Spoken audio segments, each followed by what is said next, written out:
É um prazer estar aqui, né? Como o professor Erlon já anunciou, eu tenho a honra de... É um privilégio, realmente, de estar fazendo a primeira aula há 17 anos. Algumas pessoas estão repetindo o curso, né? A gente tem alguns slides clássicos aqui, então a gente deve enfocar. Mas o que coube a falar, eu vou falar sobre atendimento pré-hospitalar e vou falar sobre suporte básico de vida. Logicamente, a gente vai falar com mais ênfase ao APH, mas que também se aplica ao atendimento hospitalar. Então, essa minha apresentação, né, do que eu faço hoje, a apresentação não tem conflitos de interesse, estou aqui recebendo um grants para dar essa aula pelo curso, e o que eu vou dizer aqui não está nada referido aos protocolos, à minha coordenação, à minha chefia, e eu estou falando aqui em nome pessoal e não do GRAU, nem do SAMU e nem das outras entidades do que eu trabalho.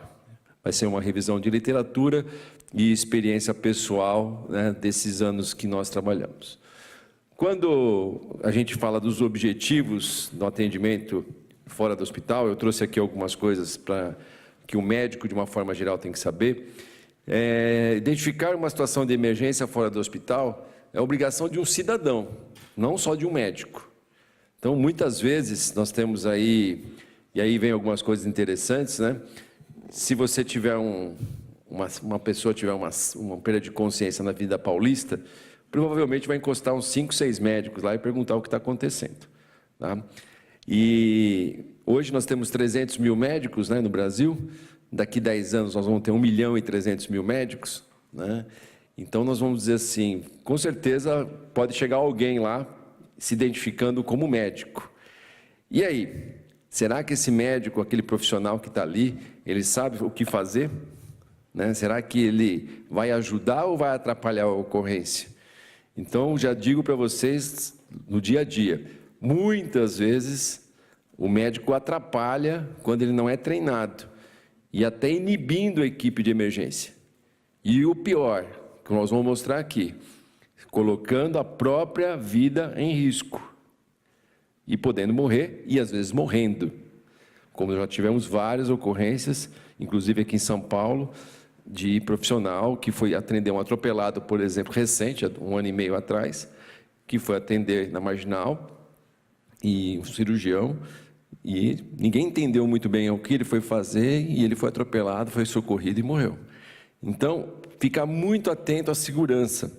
Eu vou falar bastante sobre isso, e tem alguns vídeos aí que dão um pouquinho de emoção para vocês verem. Segundo, não causar dano à vítima.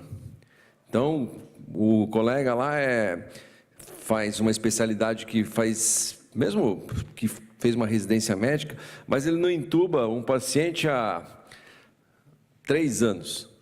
E ele se aventura a querer ajudar, ou querer intubar, ou querer fazer um procedimento invasivo na cena, em condições desfavoráveis, e ele pode causar dano. Isso eu estou falando para pessoas fora do hospital, que até estão trabalhando no SAMU, que até estão trabalhando em sistemas de resgate. Recentemente eu peguei uma ocorrência muito grave de uma moto, de uma médica que trouxe para o hospital, ela curarizou o paciente, sedou, né? Sedou e curarizou, entubou o esôfago e não percebeu. Qual o dano? Esse paciente chegou parado. Na porta do hospital ela percebeu, ou estava em dúvida, ou não sabia que tinha, ela arrancou o tubo. E ela tinha máscara laríngea no kit dela. O que faltou? Controle, treinamento, definir, estava totalmente perdida. E isso é muito grave, isso é causar dano, porque era um paciente extremamente grave que tinha chance, e nós revertemos a PCR. E ele morreu de quê? De encefalopatia pós-PCR. Então é muito importante saber o que você vai fazer, e o que você pode e o que deve esperar. O cenário de uma ocorrência fora do hospital, ele é sempre tem uma dificuldade. E você decidir entre fazer o que precisa e o que você pode fazer no hospital. São as medidas de preservação, de preservar a vida do paciente, de ter segurança para você e para a equipe, e para o paciente, se possível. Não se omitir é outra coisa importante. Se você pode ajudar, a gente tem uma discussão ética super importante sobre isso. O que é omissão de socorro? Omissão de socorro é você estar trabalhando e você não prestar o atendimento do que você está escalado. Se você passar de carro e tiver um motoboy caído aqui na Rubem Berta, aqui em São Paulo, né, e você não parar o seu carro, e você tem gente lá, o resgate está lá, ou ainda não está, você acionar, isso não é omissão de socorro, porque você não está destinado àquela função, e não está seguro você parar. Como que uma menina pode parar sozinha, à meia-noite, na marginal, com um vestido preto e voltando de uma festa? Ela vai morrer. Vai ter que colocar. Então, qual é omissão? Ela não parar se ela é médica? Não, não é omissão. Então, isso tem que ficar muito claro para a gente definir o que é omissão. Agora, quando você pode ajudar, a cena está segura, você é treinado e tem equipamento, tudo bem, você pode ajudar, e nós escolhemos, a maioria escolhe ser médico para salvar vidas. Depois o pessoal desiste, alguém quer apertar espinha, o outro quer fazer botox, né? Mas quem escolheu para salvar a vida, né? Não, porque é emocionante, né? O cara faz dermato e fala, amor, tive um caso super grave hoje, eu fiz um botox super complicado, né? É bem emocionante, né? A gente brinca com isso para estimular o pessoal a ser emergencista, ou seja, a gente salvar vidas. E esses cenários, né, que nós vamos mostrar aqui para vocês, é a vida do emergencista, né? Então, acima a gente tem lá uma hemorragia super importante de uma lesão de braquial, de um motoqueiro que enfiou o braço dentro de um carro numa colisão traseira, estava socorrido pelo pessoal com uma faixa. E o sangramento totalmente sem controle. Qual que era o tratamento? Era o quê? Compressão direta. E se não resolver, nós vamos mostrar, tem que fazer torniquete. Ah, não faz? Faz, senão morre. Situação de emergência, vou mostrar para vocês embaixo, né? Será que essa cena está segura? Será que... Então, eu vou mostrar para vocês como é que foi isso daí e esses objetivos que nós vamos descrever durante a passagem. Eu coloquei aqui nesse slide, quando a gente fala em APH, todo mundo falando de trauma, que é emergência sangrante e gritante, né? Só que se você for colocar do ponto de vista epidemiológico, o paciente clínico se morre muito mais de infarto, se morre muito mais de doença, se você considerar o AVC como uma doença cerebrovascular também, do que de trauma.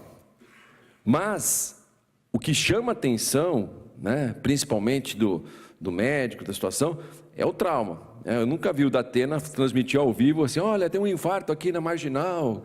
Não. Agora, se tiver um caso, né, onde tem um baleado, onde tem sangue, a população, né, tem aquela coisa do sangue nos olhos. Então, o trauma, ele é importante, ele é a maior causa de morte após o primeiro ano de vida, tá? Até os 44 anos. Hoje em dia, a gente já tem uma invasão grande de doença cardiovascular após os 40 anos, quase empatando, mas com certeza, depois dos 44 anos, a gente já tem aí, dos 40, 44 anos, a doença cerebrovascular, o infarto agudo do miocárdio, principalmente, como a principal causa de morte. Ela é a terceira causa de morte da população geral, o trauma, e uma coisa super importante que a gente tem que colocar, para cada um morto, a gente tem 3 sequelados graves. Isso a gente não vê. Quem está no APH, a gente entrega o paciente, faz o melhor possível.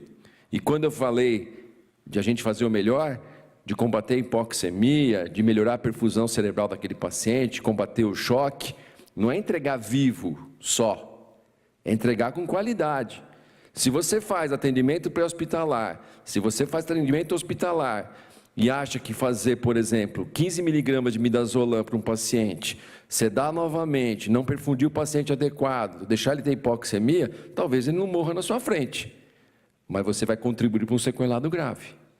Isso tem que ficar muito claro. Se você entuba um paciente traumatizado e não segura a cabeça para entubar, talvez você não vai saber que ele ficou tetraplégico, ainda mais se você trabalhar em cidades grandes.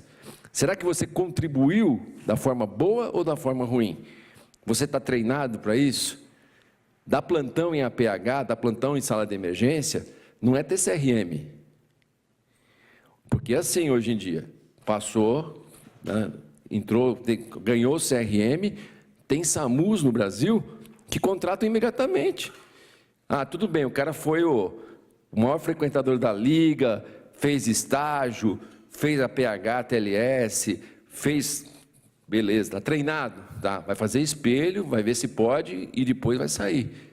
E não simplesmente, ó, fica na regulação hoje, semana que vem você vai sair só para os pacientes clínicos, olha isso.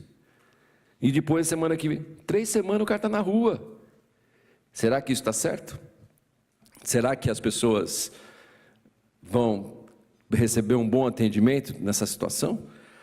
Então, no trauma, como a gente coloca aqui, é uma verdadeira epidemia, uma entidade grave e difícil atender.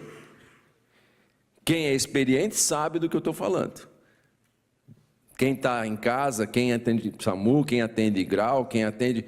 Se falar que não pegou uma viera difícil, é porque está trabalhando muito pouco tempo. Porque a gente que está muito tempo, virou, mexeu, se depara com situações graves. Muito graves. E a gente tem que ficar bem esperto. Quando a gente fala na morte, né, a gente tem aqui as mortes imediatas, que acontecem em 50% dos pacientes. Então, o pessoal do hospital não conhece. A gente chega na cena e está morto. Normalmente são traumatismos de crânio muito graves, esmagamento craniano, pacientes carbonizados, calcinizados, paciente com decapitação, pacientes com lesões de vasos grandes. Esses morrem imediatamente e é metade. São as fotos, né, que o pessoal coleciona aí pela internet. Mas esse paciente de morte precoce, 30%, e esses com morte tardia, 20%, tem relação direta com o atendimento. E o atendimento pré-hospitalar está importante aí, que eu acabei de dizer. Combater a hipoxemia, combater o choque, não perder tempo na cena e não tornar o atendimento bom para quem está fazendo, e sim para a vítima. Porque o cara quer fazer, às vezes, um atendimento, vamos drenar o tórax. O paciente tem o quê? Pô, puncionou o tórax, eu estou a 10 minutos do hospital, o que é melhor? Transportar. Saber o que eu vou fazer e o que vai fazer. Não perder tempo e tornar o atendimento.